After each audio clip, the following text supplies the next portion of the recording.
here's Brody Brazil.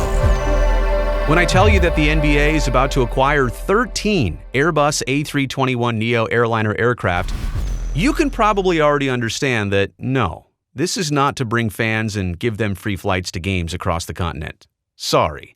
But it is all about the teams, and more specifically, players of the NBA, that their travel might be consolidated, might be covered by the league entirely instead of the teams separately, and maybe this will set a league-wide standard of air travel for all the different teams in the NBA. And so there's a lot of good reasons behind this, not only for the players, but maybe even for the NBA.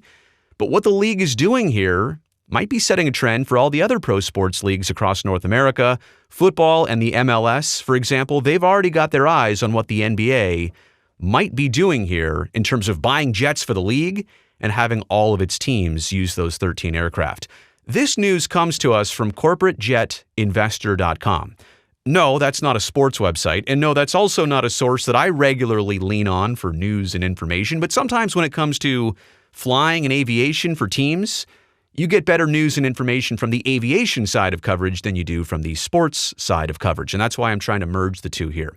The NBA, they say, is, quote, working on leasing 13 customized Airbus A321neo aircraft. So they're going to get these planes, they're going to custom fit them on the inside for the teams and probably make them all identical to each other so that every team gets to have the same experience on every single flight. These planes will be intended to transport teams, obviously, during the regular season and playoff games. SMBC Aviation Capital, they're the outfit out of Europe that's going to lease these 13 aircraft. And then Delta Airlines, which has been flying the NBA around largely for the last handful of years, they would actually operate the flights. So it's a Delta crew, it's a leased airplane from SMBC Aviation Capital. Corporate Jet Investor goes on to say spokespeople for Airbus, SMBC, and Comlux, that's the company that'll do the actual customization on the inside of these planes, they all declined to comment. Well, of course they did, because it sounds like this is a deal that's being worked out and in progress right now. The NBA did not respond to questions. And usually if something's not true, they can respond and say, that's not true. But because nobody's talking, it kind of leads you to believe that this is probably happening behind the scenes. There are 30 teams in the NBA, but the league has worked out that these can be transported with 13 aircraft. So again, if you're wondering, wait, 13 aircraft, 30 teams, how does this work? Well, obviously, half the teams are playing at home and not all the teams are playing on the same night. So they've done the math here, they've done the numbers, and 13 airplanes is going to work for the team. It is looking to add 2 more teams, the NBA is, and I think that's going to happen early 2025 in the future, and could add at least 1 more aircraft to its fleet. So there you go. They know exactly how many planes they'll need, 13 for now, probably 14 if they expand to those 32 teams. I'm looking at you, Las Vegas and Seattle. So they've got all of this worked out about how they can do this efficiently. What's so special about the Airbus A321neo? It's a relatively new aircraft. It was only introduced in May of 2017. Right now, there's 1,400 plus built and flying around the world. The airplane seats a maximum of 244 passengers. Now, that's if you made it entirely economy. Typically, if you've flown on an A321neo before, it's more like 180 to 220 passengers. But think about this. The size and space of an airframe that fits 200 plus passengers, and what, NBA teams are fewer than 20 on the roster, maybe another 20 media members and staff members of the team.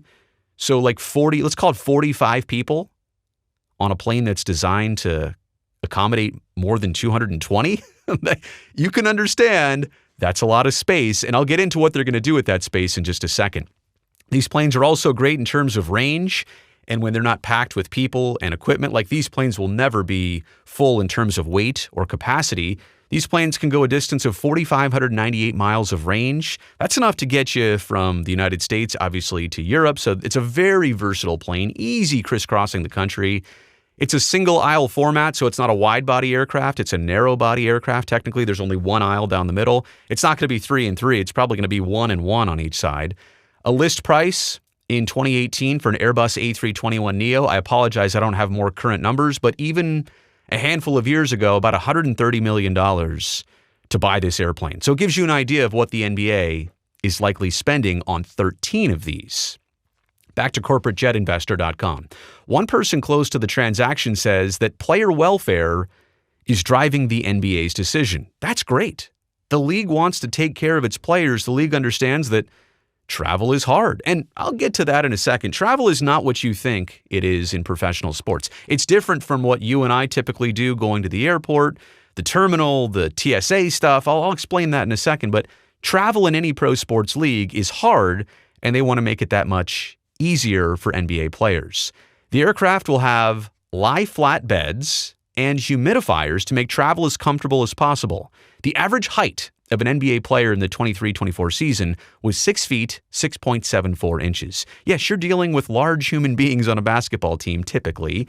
They need more space. They're going to have lie-flat beds instead of a first-class seat is nice, don't get me wrong. But if this is a player on a night where they've just played a game, and now they have to fly from one side of the country to the other overnight, basically on a red eye or a reverse red eye situation, tongue twister, travel is difficult.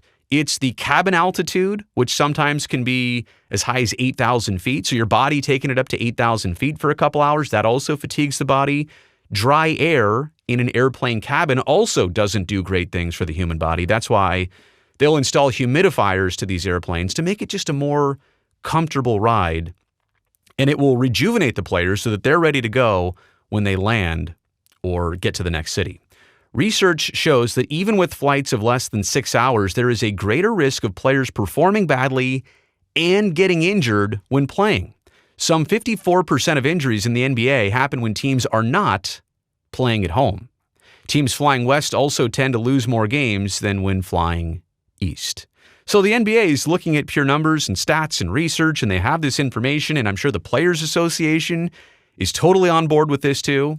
It's not to say that basketball has been taking bad care of their players, but only in 1987 were the Detroit Pistons the first ever NBA team to charter an aircraft for travel. Since then, some teams, they don't even deal with a charter agency. They have their own plane, like the Lakers, the Celtics, the Mavs, the Warriors, the Rockets, and the Cavaliers. They all have their own dedicated aircraft, ones that they have hand-selected and chosen and optimized for their players.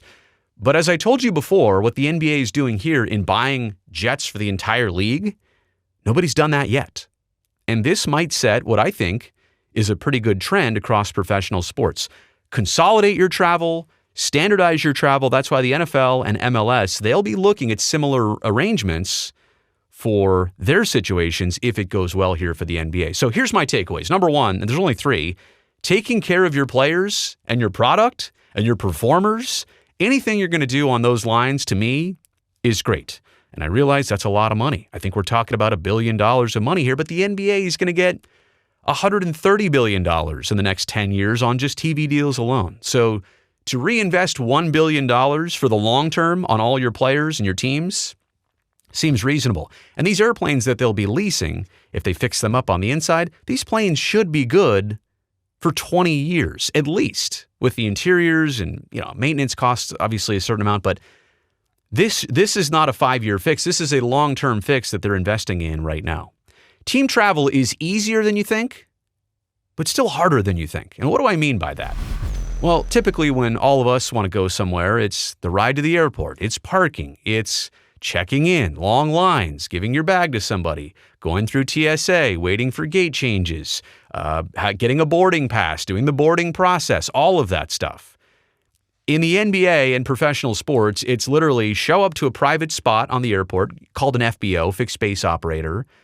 Somebody takes your bag, somebody takes care of everything. They wand you, they scan you a little bit. They still have to do that for flights. But that's it. You walk right on the plane, like literally on the plane. There's no public terminal. This is all private flying. You get right on your plane. There's no formal boarding process. You just walk on, you have your seat. When you get to the city that you're arriving in, you walk right off the plane, you get right on the bus. That takes you right to the airport, to the hotel. All of this is about as easy as it gets. I mean, once you've done this type of travel, and I'm lucky enough to have done this many times before, you realize there's no better way to do it. The problem is they're traveling so much and crisscrossing the country so much and so often at crazy hours of the day and night. And so the travel is intense. They have no other choice but to do this the right way. So don't think that they're spoiled. Don't think that, they don't deserve this. Why can't they fly like us? They would break down in 2 seconds if they flew like you and I typically do commercially. And like I said before, this is a good move all the way around. I know it's an upfront big cost for the NBA, but they might be able to save money over the long term by consolidating their flying, getting a better deal for it instead of every team having to worry about their own situations. Hey, kind of buy it in bulk and also set a standard for your flying so that every team has access to the same jets in the same situation. No team can say, well, we give it to you better than anybody or everybody else. So the NBA is buying 13 Airbus aircraft. And for those of you who know my background as a pilot and flight instructor, this story kind of crosses all my avenues right here. It's everything all in one. I'm interested by this. Thought you might be too. Thumbs up down below. That'll greatly help me and this video and this channel since you've made it here to the end of this one. I really appreciate that. Also, before it's over, go down there and make sure that you are subscribed to this channel already. That way I can definitely see you back here next time.